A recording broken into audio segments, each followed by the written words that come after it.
Okay, so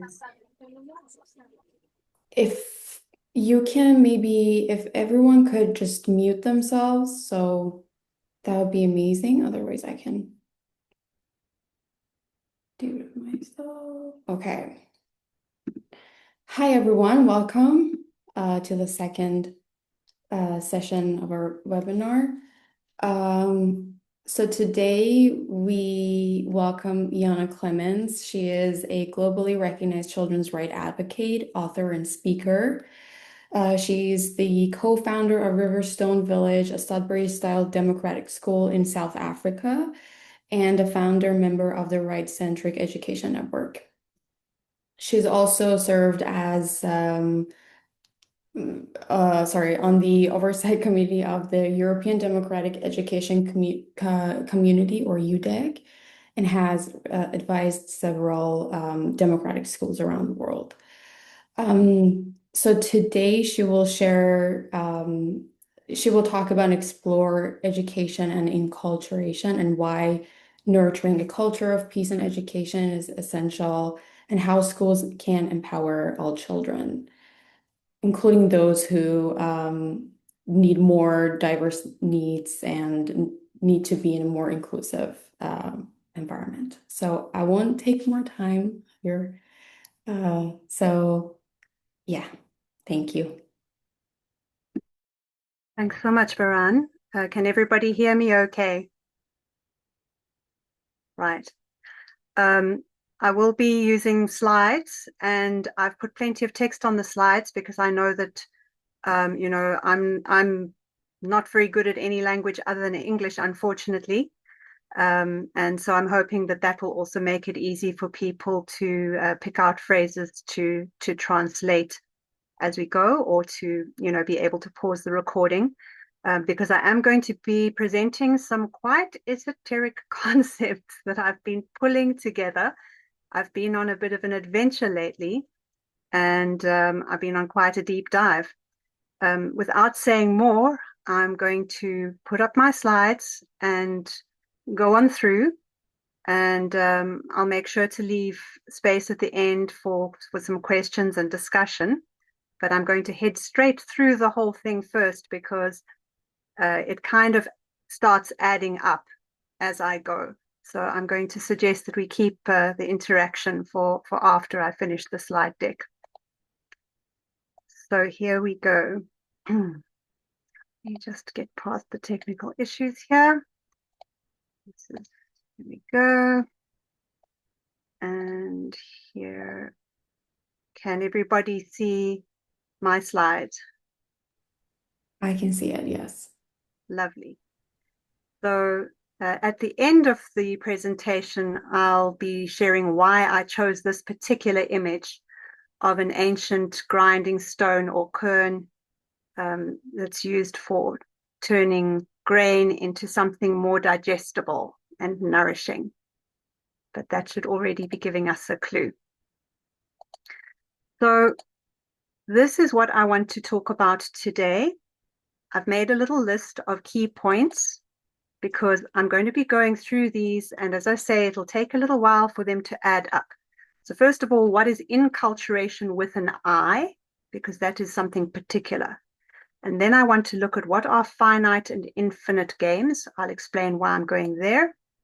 Then what kind of games are war and peace? Why do we need to center human rights and well-being? Once we've laid that foundation, we'll be able to have a look at what kind of game is education. And then we can go into how did we actually get our current dominant schooling model that's the most common around the globe, and why it is now so important to achieve a culture of peace in school environments. And also why it is so hard to achieve a culture of peace in school environments. To answer that, we'll have to look at what is enculturation with an E and what is acculturation with an A. And that will take us into how we actually can achieve a culture of peace in school environments and what that can do for humans of all ages, children, parents, teachers, staff, who have diverse needs. And that will finally lead us to my proposal that we actually start looking for inculturation with a why. What on earth do I mean by that? Finally, at the end, I'll mention something that's happening tomorrow that's absolutely related to all of this, and something that I'll be doing next week that is also absolutely related to all of this.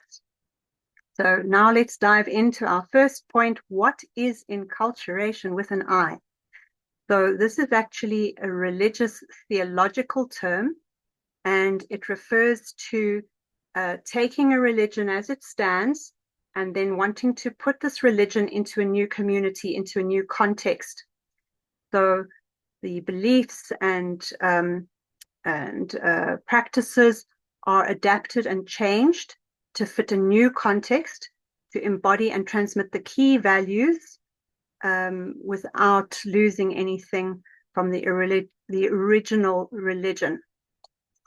To put it more simply, inculturation takes the main ideas of a religion and turns them into ways of doing things that make sense in a new place while keeping the main lessons the same. So you can see here in this picture, this is actually a Catholic Mass, and it looks very, very different than something you would have seen or even now see in the Vatican, because this is taking place in Zaire.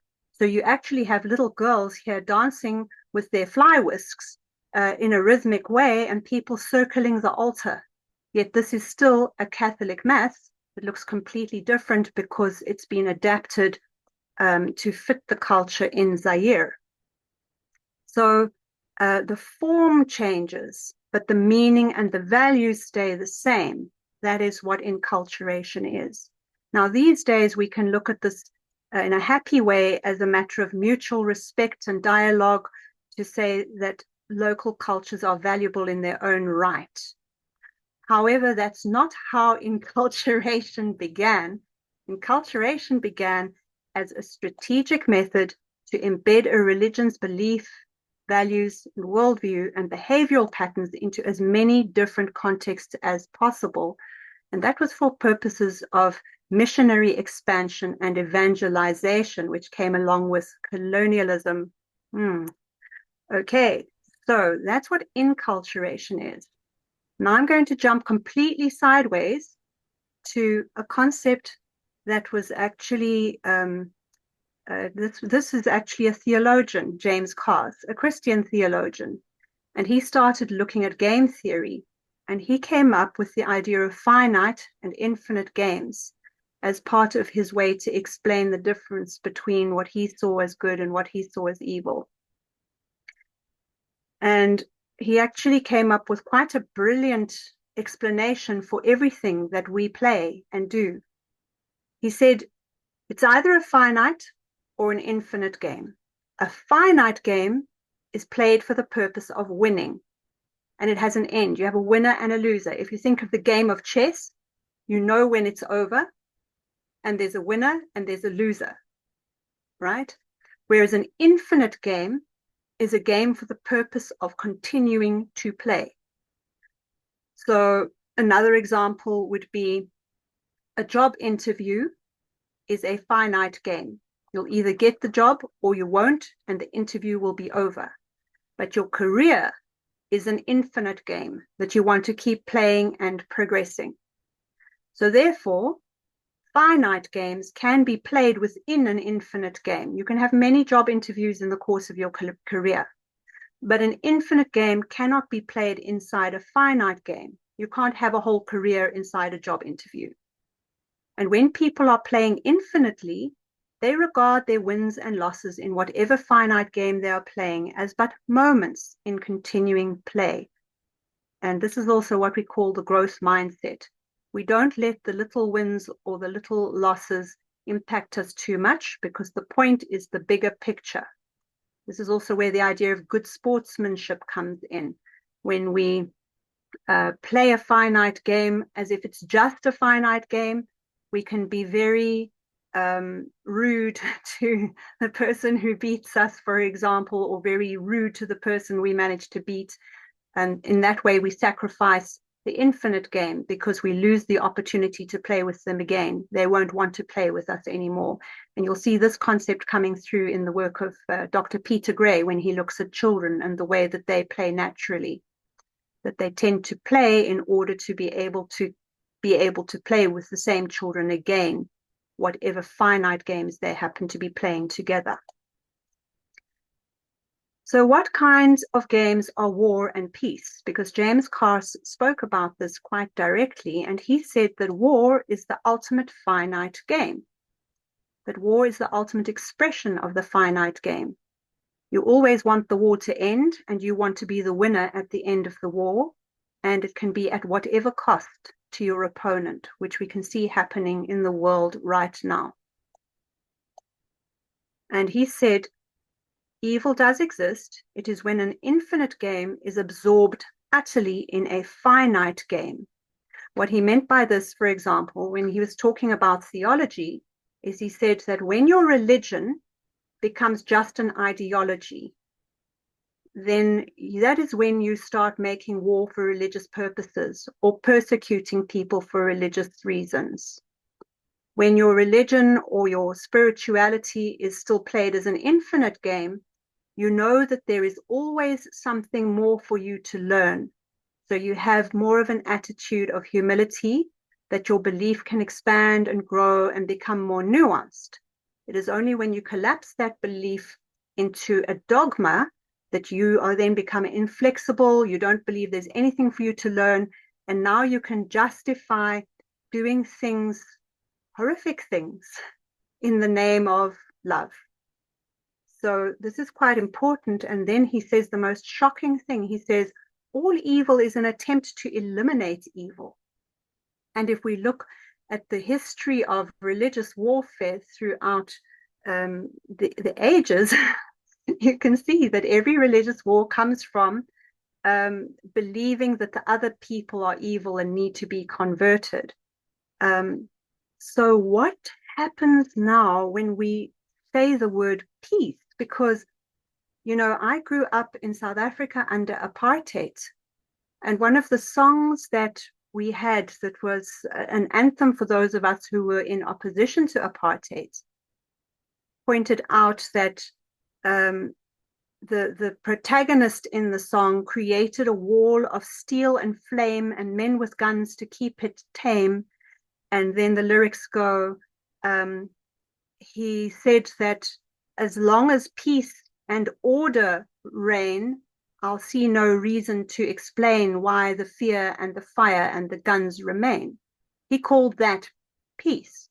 And we often do call that peace, that when we squash all opposition and we kill all of our opponents, that is the way to get peace. Is that the kind of peace that we want to instill in our schools? Which brings me to the question of, why do we need to center human rights and well-being? Because if we don't center human rights and well-being, it's very easy to get confused over here and think that what we are doing is creating peace, when in fact, we are creating something that isn't really good for anybody. Now, personally, my language doesn't include the word evil, and I think it's a very tricky concept and a very inflammatory concept. But I think he's really onto something with the basic principle of this, that the infinite game must always be more important and have a higher value than the finite game. When the finite game becomes more important than the infinite game, that's when you get violence and things go wrong. I would agree with him on that. So when we center human rights and well-being, it gives us a very definite, clear kind of quality control to make sure that we are going for the sort of peace that's good for everybody, rather than just a kind of a domination that is only going to benefit the strongest person in the room. So now we can go to the question of, now, according to James Carr's view, what kind of game is education? Now, he also wrote about this very directly. And he said, training is a finite game. You do it for this long, then it's over, and you either pass or you fail. You either, for example, get your trade certificate or you don't. You either learn how to fix a car or you don't manage to ever fix the car. This is training. Whereas education, he said, is an infinite game. This is about growing and developing and becoming more capable and more of yourself as life goes on for your whole life. Education is a lifelong journey. So when we look at schooling, which one are we going to prioritize? Are we going to crush education into a finite game of training? Or are we going to make sure that training always stays as bits and pieces that we do during the course of our education? Which way round are we going to do this? And what are the consequences going to be in terms of a culture of peace?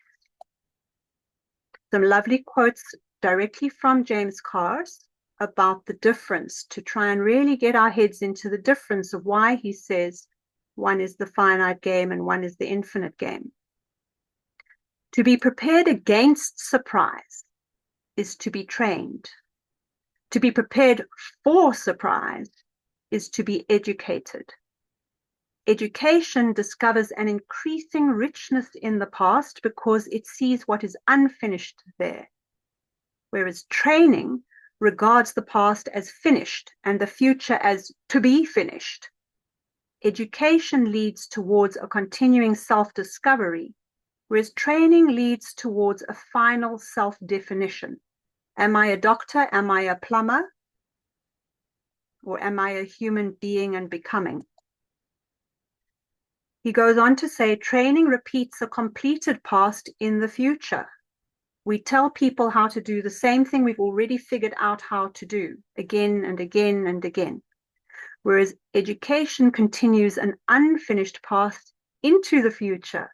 We can always innovate, we can always grow, we can always improve. And this is really interesting. He says the most critical distinction between finite and infinite games is that the rules of an infinite game must change during the course of play. Obviously, the rules during training or during a finite game like chess, you don't want to change the rules in the middle of the play. That destroys a finite game. But for infinite games, he says they must change. Why and when? They change when the players of an infinite game agree that the play is imperiled by a finite outcome that seems to be impending. That is by the victory or defeat of some of the players. So when you are in an infinite game together and you want to continue playing, you don't want anybody to win or lose, because only when everybody continues to be included, then you have that individual and communal win-win. You have sustainability. Now let's notice what our world is doing right now, just on a concrete level. We're treating, for example, economics as a finite game that can be won, and the infinite game of sustainability is the one we want to start playing so that economics doesn't kill our planet and make us extinct. So we change the rules so that nobody loses, nobody has to leave the game. It's inclusive. And so we start seeing here how this is so tied up with a culture of true peace. Finally, for now, and he's got a lot of other things to say, but I'm going to keep it contained. Lovely quote is that finite players play within boundaries, whereas infinite players play with boundaries. We can really see this when we look at progressive forms of education. What they're doing is they're playing with boundaries, and they're responding to the young people who are in that form of education, continually refining the practice in order to become more and more inclusive and more capable of seeding and nurturing that culture of peace. So now to quite a hard-hitting, controversial section, I think, that is going to be of this presentation. When I started really diving into this a little while ago, I decided I actually have to write a little ebook about this that will unpack this in more detail. But what I discovered just in my first explorations, I found quite astounding, quite shocking. I went to look at how we got there because I've heard all of these stories about, oh yes, Prussia and industry and all the rest. But I wanted to see what about this exact model here? Because to me, these are the three things that distinguish the current dominant model in the world. There's coerced compliance. It's compulsory, and you don't have a choice about what you do even once you're in the classroom. You have to do what you're told to do. There's competitive assessment that you don't have a choice about. You will be graded compared to your neighbor, and there will be children ranked higher than you and lower than you, and some of them will get prizes, and some of them will fail, and some of them will get behavior prizes, and some of them will be expelled. And there are age-segregated cohorts. The 6-year-olds get started, and then in grade 2, they go to, at the age of 7, they go to grade 2, and so on. They are age-segregated. And these three characteristics of the system don't exist in all schooling models, but the combination of these three exist in the dominant model in all its different forms, in all of its different inculturations around the world. So I wanted to know, who were the first people to do this? When did it start happening? Why did it start happening? And so I went on a deep dive. And here is what I was looking for. I was looking for signs of the finite game, that there's definite endings to schooling. You enter here and you leave here, that there are fixed training parameters determining the winners and losers, because that's the only way you can really have competition. If everybody's competing fairly for the same outcomes, there's rewards and punishments, keeping them on track with the prescribed curriculum and code of conduct, which is how that compliance gets coerced. And systems where you have to play within these boundaries, and these three rules can't be changed. And as I went on this deep dive, I started to get a sense of something, and I started to get a hypothesis that I'm now going to explore with you and have a little look at some of the initial information that has led me to this hypothesis. I hypothesized that this specific combination of these three was first seeded for colonial and missionary purposes, and then completed specifically for military purposes, making it exactly the opposite of a schooling system that is optimized for peace. It was specifically designed for the benefit of domination and war. Why do I say that? So the first thing I could find, looking back, because you get these systems like in ancient China where you get competitive grading for adults entering trades, which is a different thing. When we look at kids, I first see it in the mid-1500s. They developed something called the Ratio Studorum, the Jesuits, in their own colleges, which was competitive. And there were prizes and public gradings, and they were pitted against each other. But there wasn't yet coerced attendance, and they weren't age segregating. You came into the system when you did, and you competed against the people who were there with you. Then compulsory schooling starts in Prussia in 1717, and it's definitely a tool of political control. It's definitely intended to instill obedience and conformity. There's heavy religious indoctrination motivations into it, and patriotism to support the state's military and bureaucratic needs, but it's not yet competitively graded, and it's not yet age segregated. And then the first combination of the two comes in colonial contexts, where they were pushing the indigenous children into school and forcing them to compete against each other with grading systems. And this was for indigenous populations who were being colonized. And in some contexts, this was happening in the 1500s to 1600s with Jesuit and other mission schools in the Americas, Asia, and Africa. And this predates this kind of thing happening in home territories. In terms of the combination of the two, it predates home territory what I call C squared schooling by like 100 to 150 years. And when you add in competitive schooling in home territories, it's like more than 300 years later. So this starts in the colonies specifically, right? Because it wasn't primarily meant to be educational. If you look at the history of some of residential schools, for example, they basically just taught religion and obedience.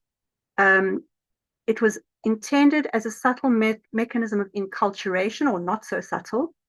And if we look at the idea of encoding the religion into a new form that is this type of school, a single truth is revealed to a chosen people, which is then codified by a hierarchical authority, framing children and indigenous people as inherently bestial or in a state of original sin, in need of salvation through schooling, with ultimate reward.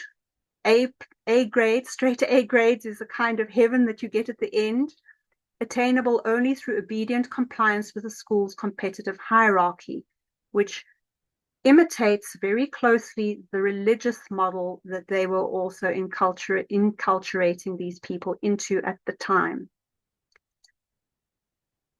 This had a wonderful advantage for the colonizers because it made the people easier to control, and it selected a small group of individuals who could then be elevated and receive privileges to become the intermediaries and local enforcers, while the rest would be converted into trained labor for extractivist purposes, while being indoctrinated to see their misery as an expression of their own unworthiness, rather than as a result of systematic oppression.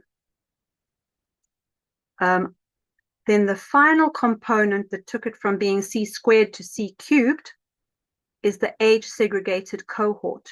Now, when did this come in? I was very curious to see. This came in the mid-1800s in Prussia. So now this is in a home territory. So now why are they bringing in now these two C's to a home territory and adding the age-segregated cohort? And the reason basically was to create a nationwide pipeline for military conscription, right? You've got this cohort coming in and going through the structured process and coming out at a predictable time after a predictable process that's now ready to go on to the next stage, and they've already learned obedience. So centralization, mass coordination, predictable cohorts, habituation to hierarchy and obedience, transformed learning into a regimented year-by-year progression, which mirrored and enculturated military drilling and bureaucratic ranking. By fixing children into unified batches, measuring them against identical timetables, and advancing them through a system designed for control rather than curiosity, the other thing that they did, if you look back at cards, is that they brought together those three C's of compulsion, competition, and age-based cohorts to complete the subsumption of infinite education into finite training, because you can no longer allow things like critical thinking and individual growth and innovation once you have this combination of the three C's. I now call this 3 cubed, and if you notice, a cube makes a box. This is when education got squashed into the box that we came to see as compulsory schooling. And it was designed to produce populations habituated to hierarchy, obedience, and performance-based valuation, turning school into the perfect tool to optimize a nation's capacity for war and colonial expansion. So then I had to test my hypothesis by having a look at the timeline. And I believe that this model is what made World War I logistically viable. So I asked GPT to do a quick mapping. I'm still very much in the process of exploring all this, but I said, let's do a quick case study of a couple of countries. I'm not going to talk about the others because then we'll be here all night. But let's just look at Prussia/Germany. So in the 1860s, you have C-cubed schooling arriving for the first time, where it's compulsory and competitive and age cohorted. And the first generation to be fully put through this arrives in the 1880s, when Germany first begins to take colonies. I still need to cross-check all of this, but as far as I can see so far, this looks like it is in fact the case, right? So they reach adulthood, and Germany now has the capacity to start taking colonies. When the second generation comes out, you've now got the children of C-cubed parents, right? So this is starting to become cultural throughout the society. And now they're ready to participate in mass mobilization for World War I. But wait, there's more. Now we have the second generation getting into their maturity and starting to dominate the institutions and norms of the hierarchy, which really entrenches obedience, letting them build up so that when the Nazi rise to power begins, you've now got multiple cohorts that have been habituated to regimented schooling, enabling complete ideological control. And when World War II begins, it's directly supported by the multi-generational effects of competitive, compulsory, age-cohorted schooling that now underpins military, bureaucratic, and societal compliance. And the interesting thing is that by now as well, I had a quick look, and basically the main players, the Axis countries have also adopted C-cubed by the time that World War II begins, but none of them in as centralized and established a way as Nazi Germany. So we've got variations on C-cubed in all of the Axis power home territories, Austria, Britain, and the USA, some of the first adopters. Now, what happened in World War II is people got to see this C-cubed really in action.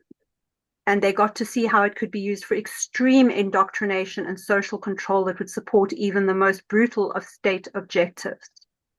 And that horrific illustration of the heart of the C-cubed model is what directly informed the drafting of the United Nations Declaration of Human Rights, which is why it emphasized that education needs to aim for the full development of the human personality and respect for human rights in order to really be education.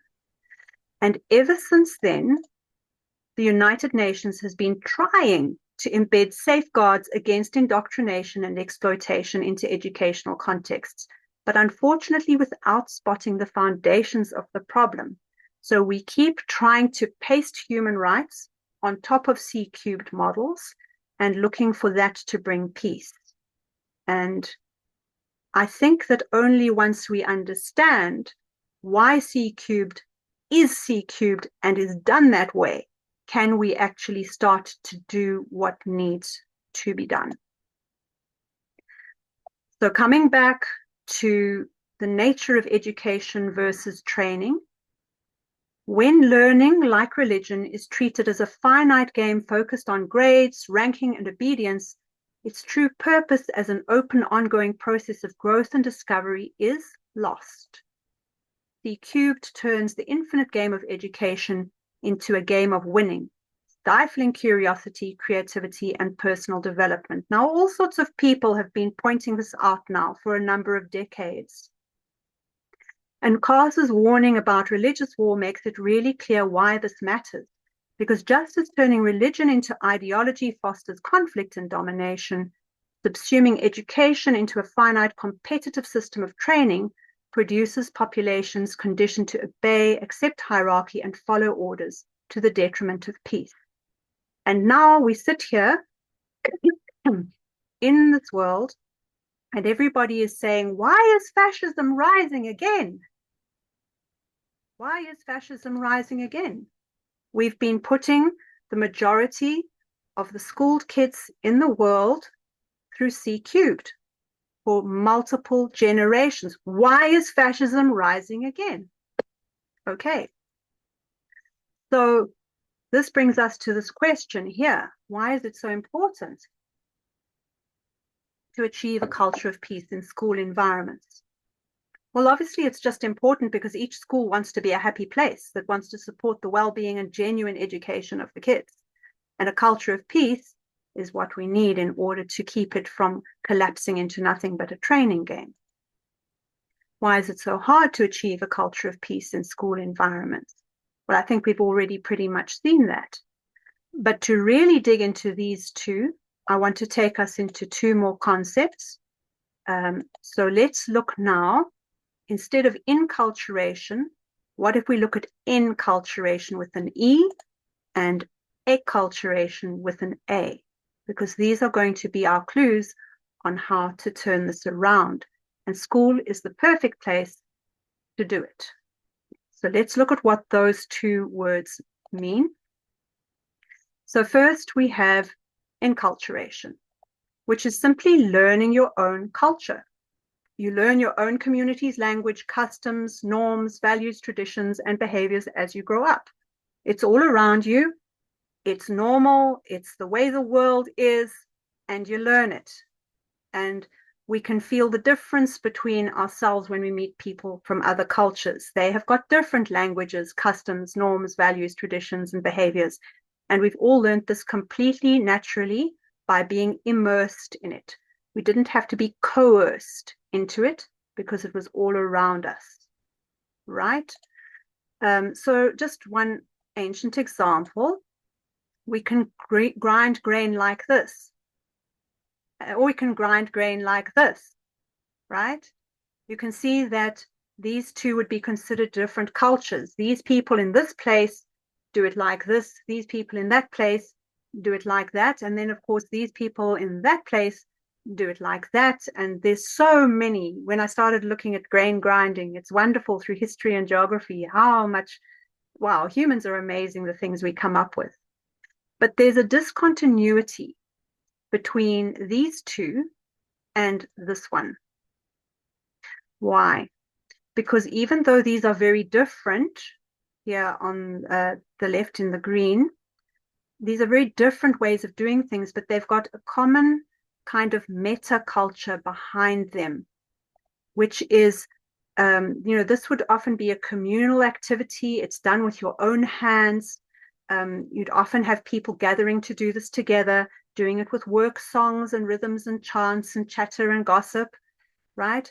So there were values of continuity, intimacy, and interdependence, and nourishment was part of family and ritual and ancestral knowledge. And what you were also learning at a meta level when you learned how to grind grain, you were learning the skill, but you were also learning patience and relationship with the earth. And the labor itself was an act of connection, linking you to the others in the community, linking you to your sense of cultural identity and sustenance in a cyclical, embodied way. And that's what they have in common, whatever they look like. Once we start doing things like this in history, and this also happens all over the world, but we start shifting that background. It starts shifting now because it's being centralized. People are bringing their grain to the mill, and only the miller can grind it. Very different value set here. So now we're talking about efficiency, and control becomes possible, and hierarchy can emerge. Who can afford to build a mill, right? And sustenance and production become separate, and food processing can now go into systems of power and commerce. You now have to pay the miller to get your mill, your corn ground. You can't do it yourself anymore. So things start to shift. Either way, this is still enculturation. Whichever one of these you grow up in is going to seem normal. If you're used to seeing it milled by the miller, it seems odd to you, the idea that you should have to grind it by hand. That's enculturation.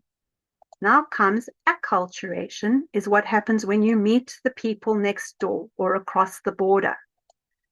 So when individuals from different cultures come into contact, so the classic thing is an immigrant goes somewhere else, learns the new language and adapts to the social customs of their new country. But at the same time, they're also sometimes, hopefully, introducing the people in that country to the customs and ideas that they've brought in with them that those people wouldn't encounter otherwise. So this cross-cultural pollination allows things like acculturation to begin. So we're enculturated to whatever surrounds us as we're growing up. But once we're immersed in a new culture, we can learn and adapt, even when we're not completely immersed, but we're just exposed to other ideas, values, traditions, and practices. Then we can experience a degree of acculturation. And this is becoming more and more possible because of the internet, right? We're finding out about things that we never knew existed, we could never have encountered. And many of us are becoming very inspired as we find out about other ways that people do things or have done things in the past. So that ultimately, we actually have a level of choice about what to align with and make our own. And this is the greatest principle of education, is not to be trapped as a slave to your origins, but to be able to actually have power to choose how you're going to live your life. So now this brings us back to why is it so important to achieve a culture of peace in school environments?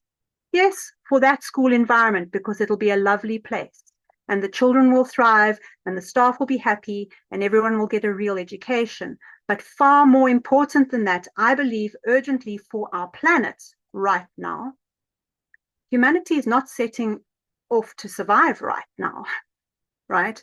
And we're already not thriving if we look at the whole picture. Depression, suicide, war, addiction, ecocide, we're not doing well. So the mainstream is not giving our children a great enculturation. Our children are not currently surrounded by a culture of peace. They have danger and war wherever they look. That is what they're being enculturated in. And then we're so surprised that all they want to do is play shooter games or, they're trying to understand and master the tools of the culture that is surrounding them, which is often very toxic. So we really need children to have a lived experience of a culture of peace, because they're not really getting it in their wider world most of the time. So peace in the family is wonderful, but that's just the family.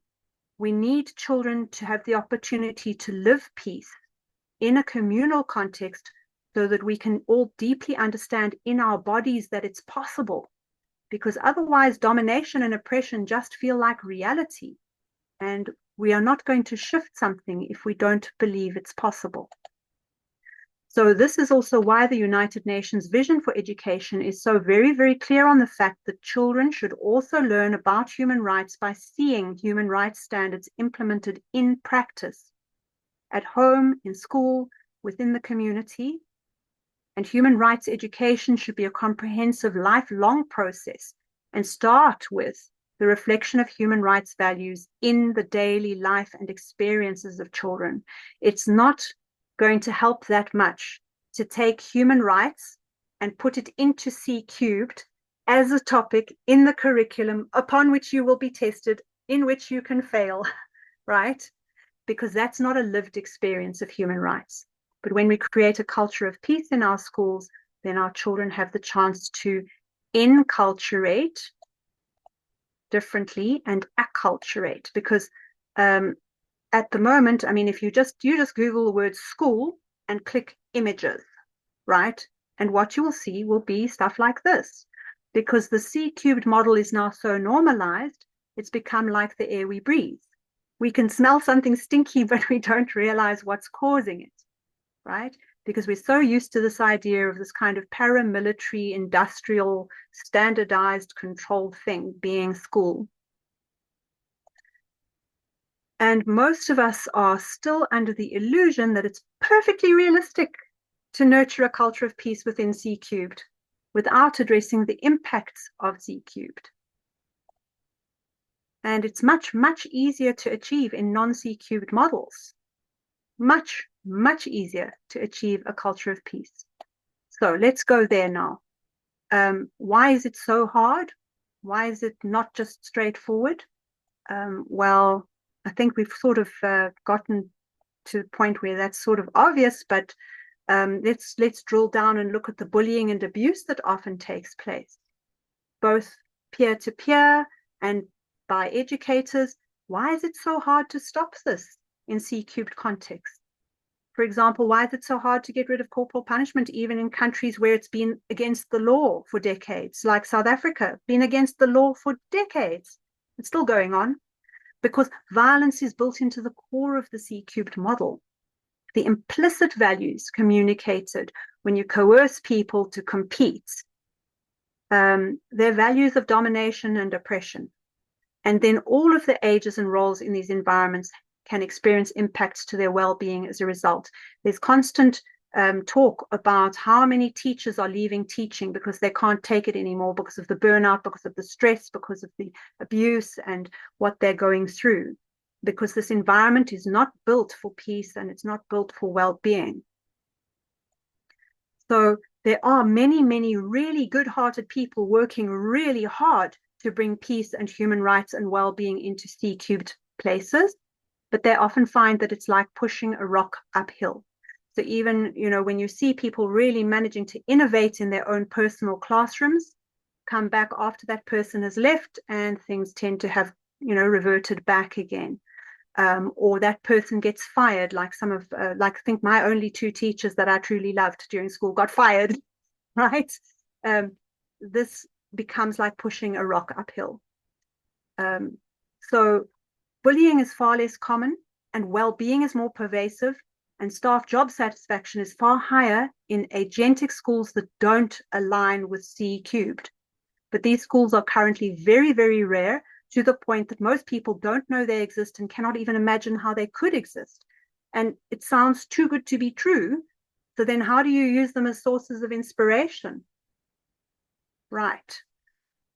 So how can we achieve a culture of peace in school environments? This is the most important thing of it all. And I think it's doable. I really, really do. And that's why I'm putting all my strength behind the fact that we're going to do it. We're going to do it, right? So in theory, it's easy, just remove all three C's.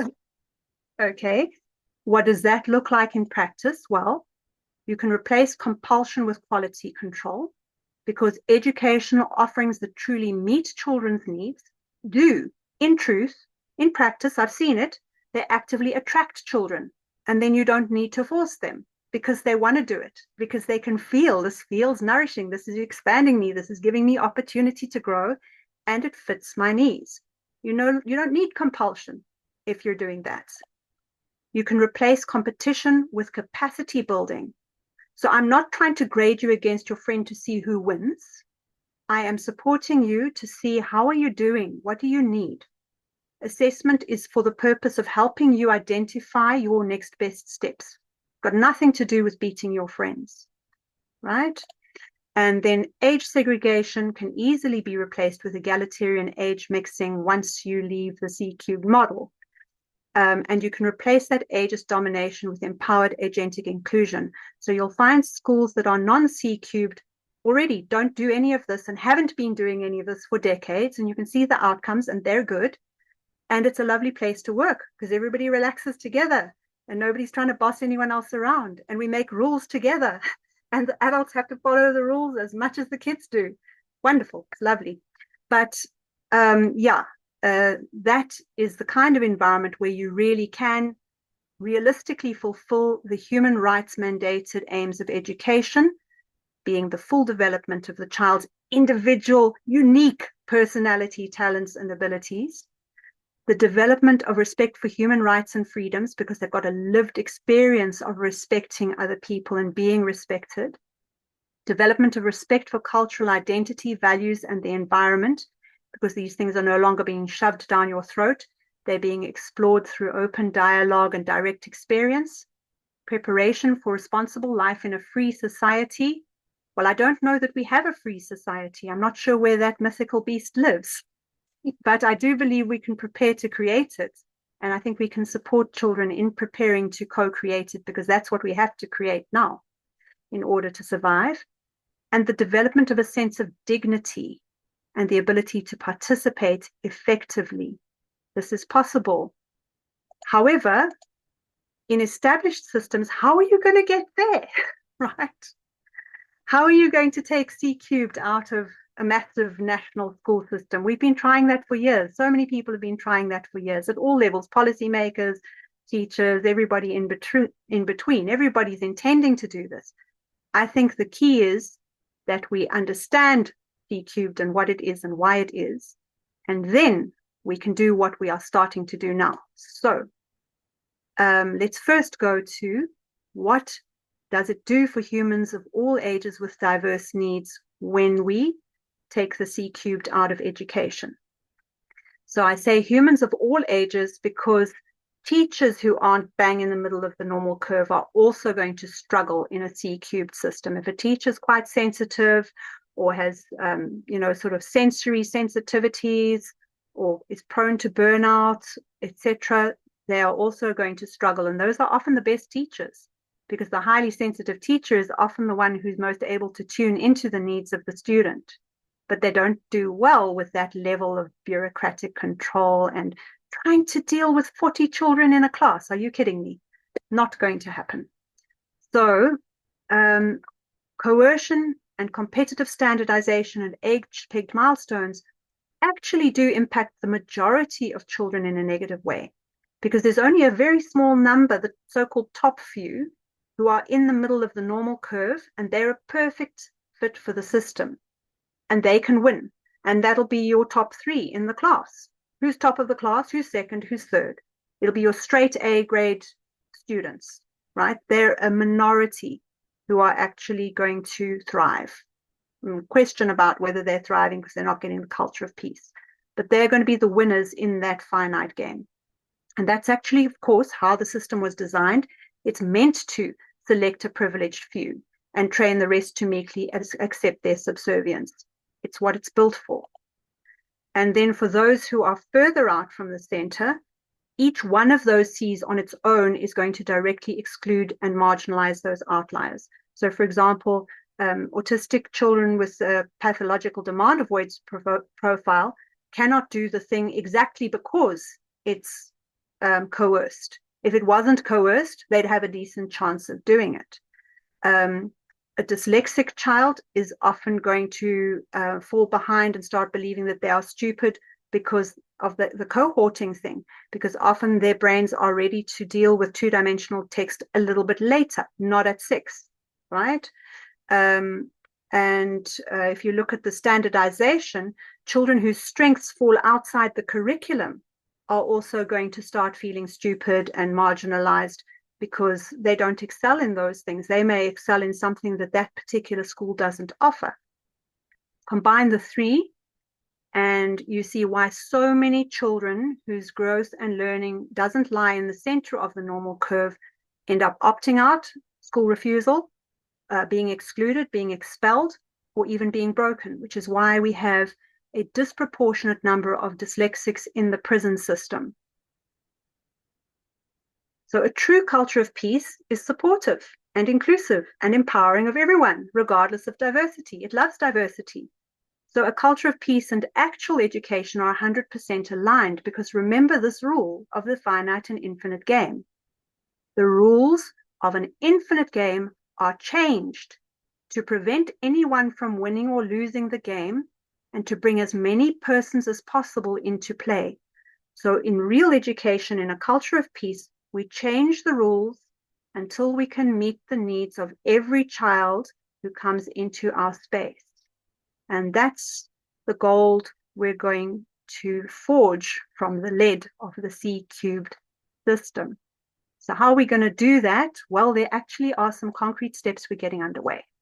So this is where the proposal of the Rights-Centric Education Network comes in, that we propose to progressively overhaul all educational spaces and interactions to align with the evolution of human rights.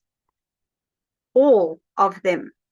because progressive overhaul means you don't require people to go from 0 to 100. That's not possible. You say, where are you right now?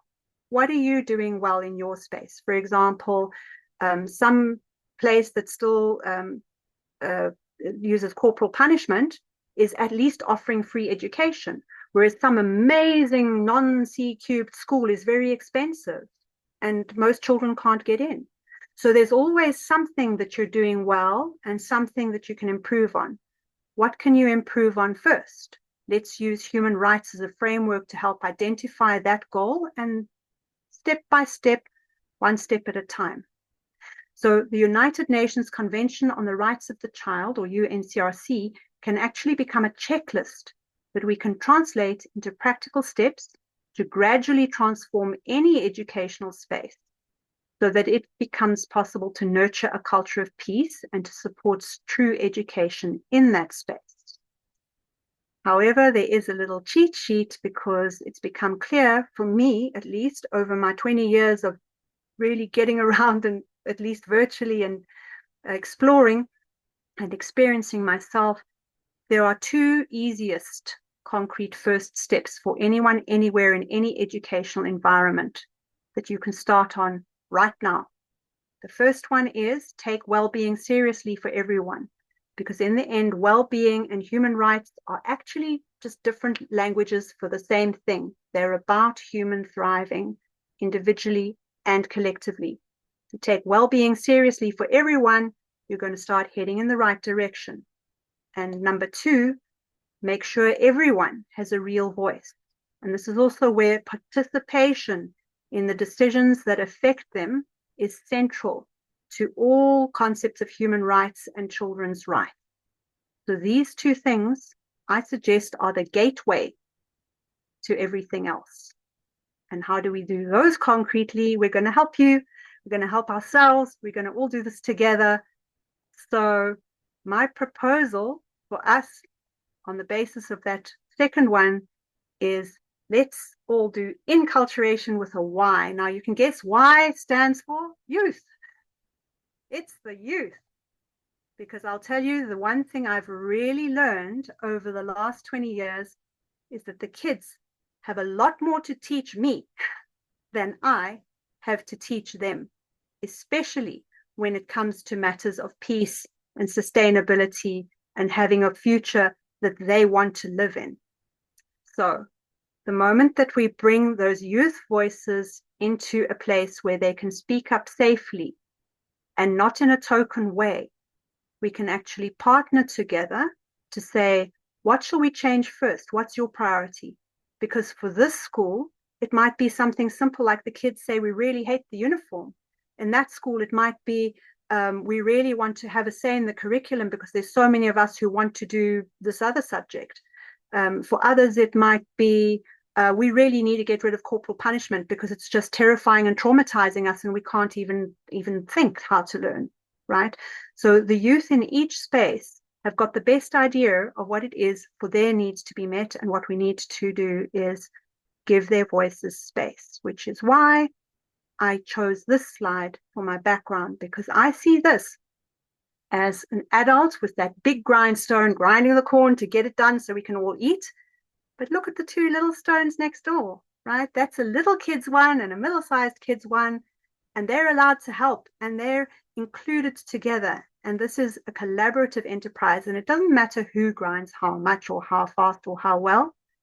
It's the togetherness that we have, going back to those values of inclusion and sustainability. But together we can make something that is more nourishing for all of us. So finally, to end up, I'd like to tell you about what's happening tomorrow. We're launching the Rights-Centric Education Quality Assurance System tomorrow on Zoom, and you're welcome to come. It's a simple system that aims to simultaneously support step-by-step human rights-based overhaul of any educational interaction and inform and co-inspire each other. Now, explaining how that works, we'll do that tomorrow on the Zoom. I'd like to invite you all along, and please tell anyone you think might be interested. And it's absolutely free to attend. then you are invited. Then next week, I will be presenting this workshop, which is called How to Enjoy the School Game. And this is fusing the core needs researched by self-determination theory, which is competence, autonomy, and relatedness, with foundational principles that underlie the concept of human rights, to create a simple, easy to play with game to increase the well-being of anyone and everyone in any educational interaction, regardless of model or approach. This is a paid offering because I also have a family to support. But if you need financial assistance, just ask, because that's always how I roll. So you can find out more details on my website under my webinars and courses section. So these two things happening tomorrow and next week take you straight to the heart of, how will I know where to begin to let the students start having a voice? How will I know where to begin with well-being and attending to everybody's well-being and prioritizing it? There we go. There's your ways. And please join us. It'd be so lovely to do this all together. And now I'm going to, I wanted to quickly say as well, if you come across any children who seem to be less able to do the thing because they have to, and the more you tell them they absolutely have to, the less they seem to be able to do it, or any children who seem to melt down, rage, become violent for what appears to be absolutely no reason, there's a reason.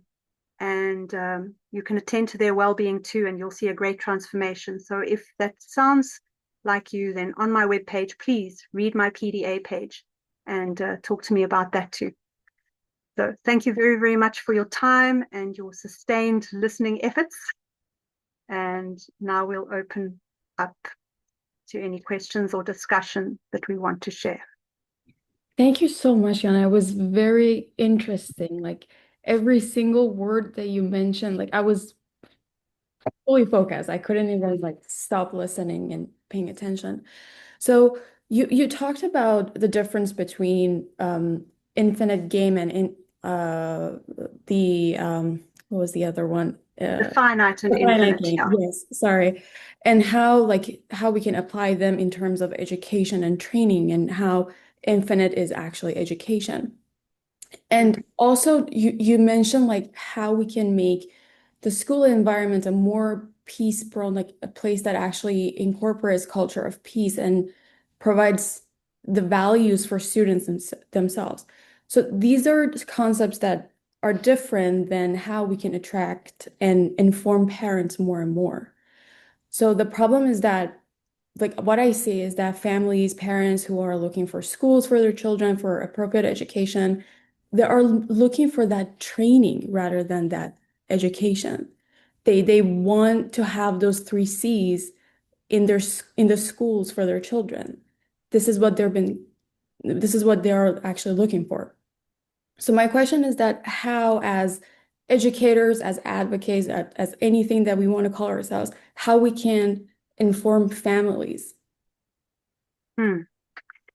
So these parents have been through C cubed themselves. Mhm.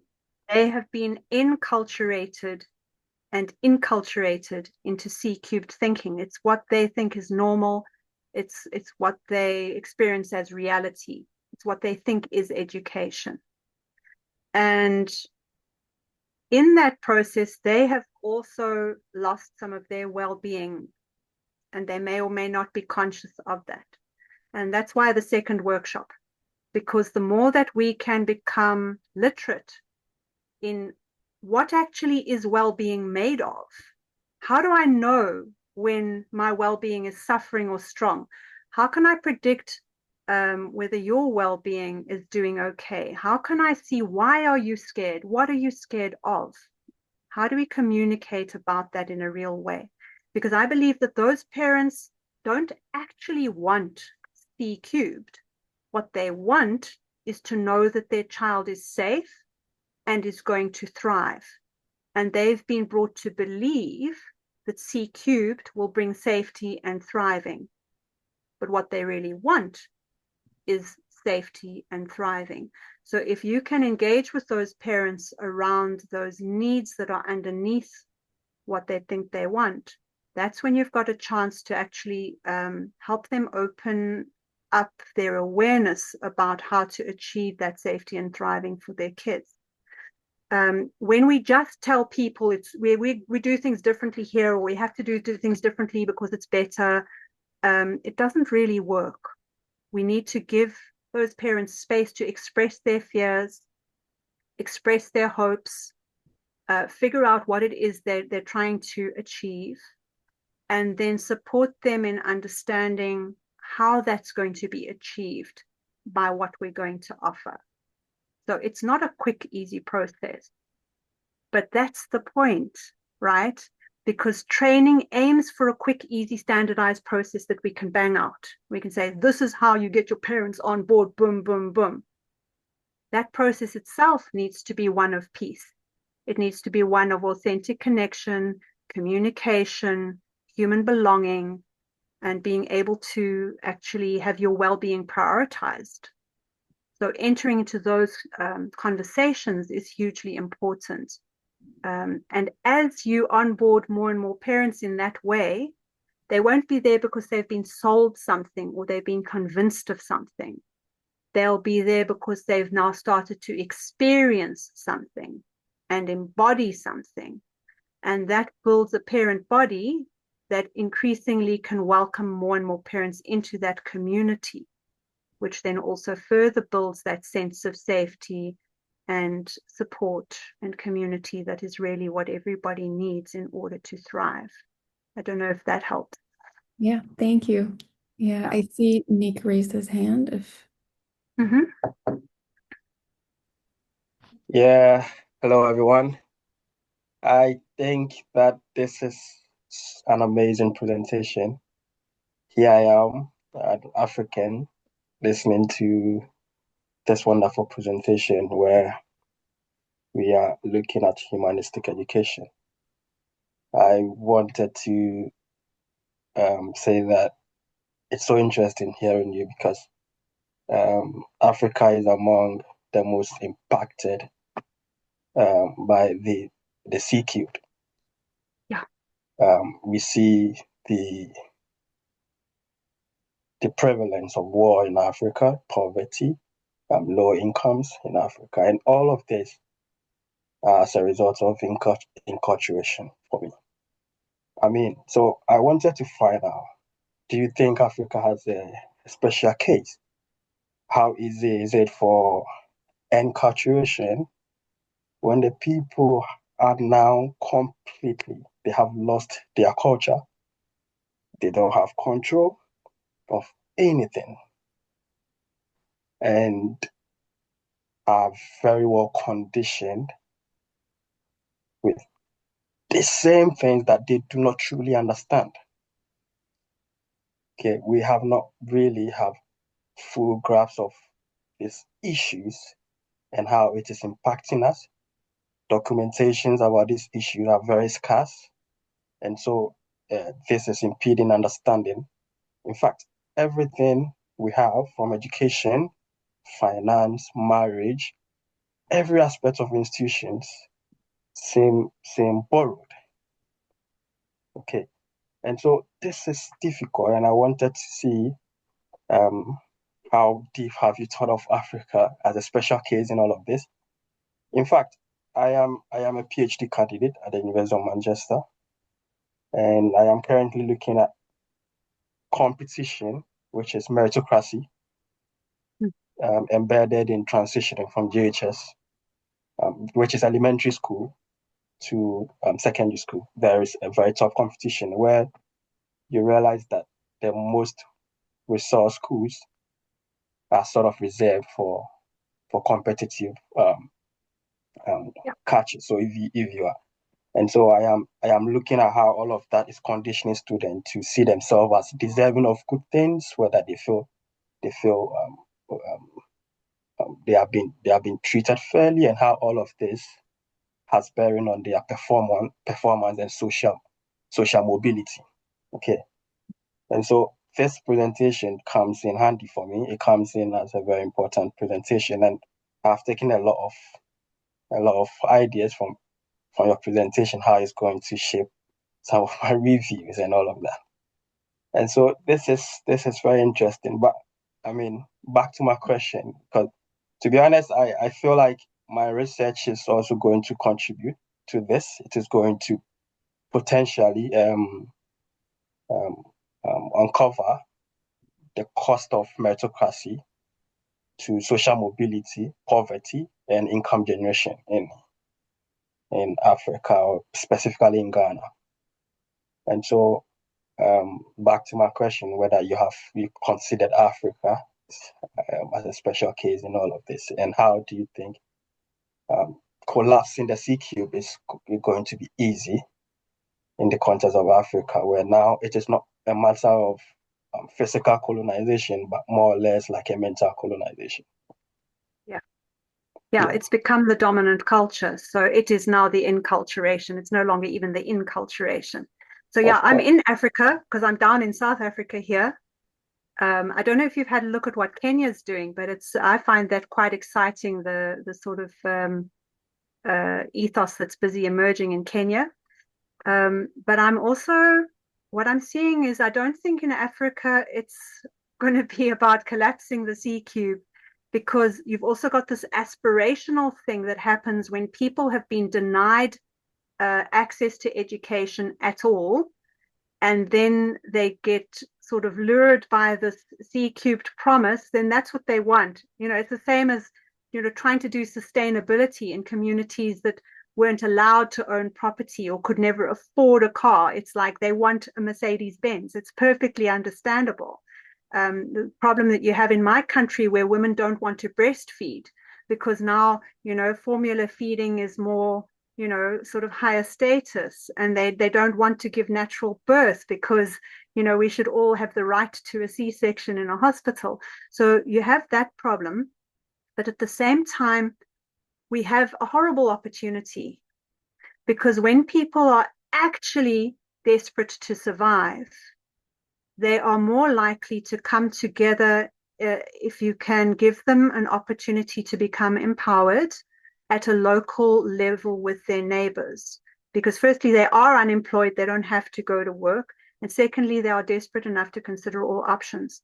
So now, if you can pull people together in a community, and here I'd like to invite you to have a look at what India has done with the neighborocracy system.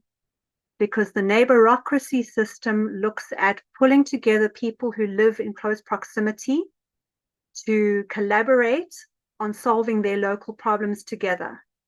And what they do is they also create children's parliaments, that they create 3 layers of neighborocracy. There's one for the adults, one for the teens, and one for the smaller kids.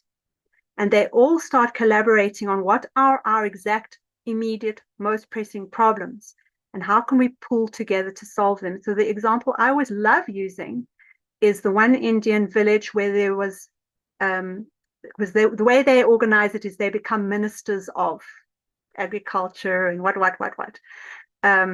in their little neighborhood parliament. So the minister for economics identified a family who had no income, but they had a field behind the house. Then everybody chipped in for a loan to buy a milk cow for that family to put in the field. Then the family started selling milk to the neighbors who didn't have to walk 30 kilometers down the road to get fresh milk. And then they were able to pay back the loan from the proceeds of selling milk to their neighbors. So these kind of micro solutions that are not attractive to people who have a greater degree of wealth or access can actually be the foundation for something really quite empowering and actually very educational.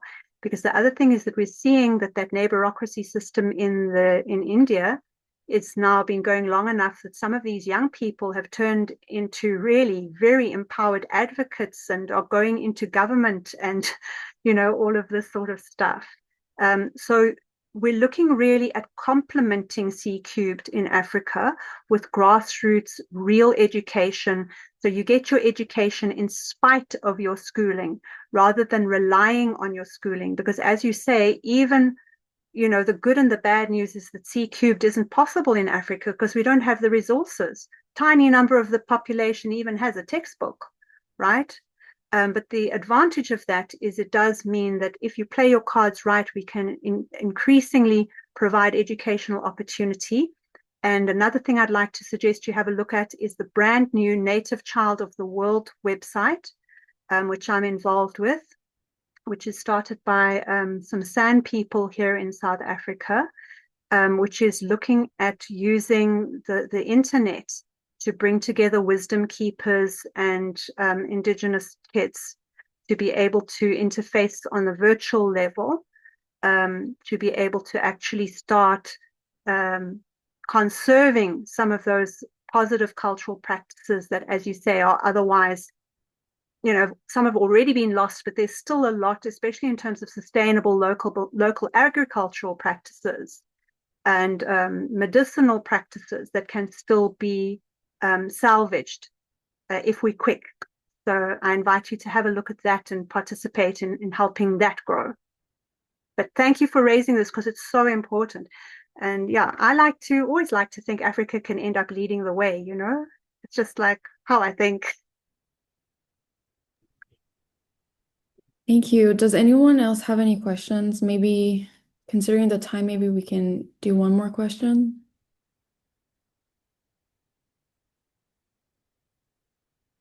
No? Yeah. Next. Yeah, I want to find out if the copy of the video will be shared on us. So I think this video is being recorded and it'll be sent to everyone who registered. Yes. Okay. Yeah. So please do share it, and please do share the invitation for tomorrow and for next week as well. Yeah. Great. Thank you. So in closing, I want to then say this question, because I mean this is sort of a bigger answer to what you've asked, is that when I started on this journey 20 years ago, it was very, very hard to find anybody who was sort of on the same page or on the same journey or had the same wishes and dreams and ideals. We seemed to be so few. And as I moved forward, I started realizing that we are actually many. It's just that we don't know about each other. And now my life is this continual, it's like I cannot keep up. I cannot correspond with all these amazing people. It's incredible once you start diving through to realize how many of us are netted throughout the globe. It's just that more and more we need to be coming together so that we are coordinated and can inspire each other and not just keep reinventing the wheel. So that's also what we're trying to do now, because we are already doing it. It's not something we still have to begin. Yeah. Thank you. Thank you so much. So I'm gonna pause the recording now.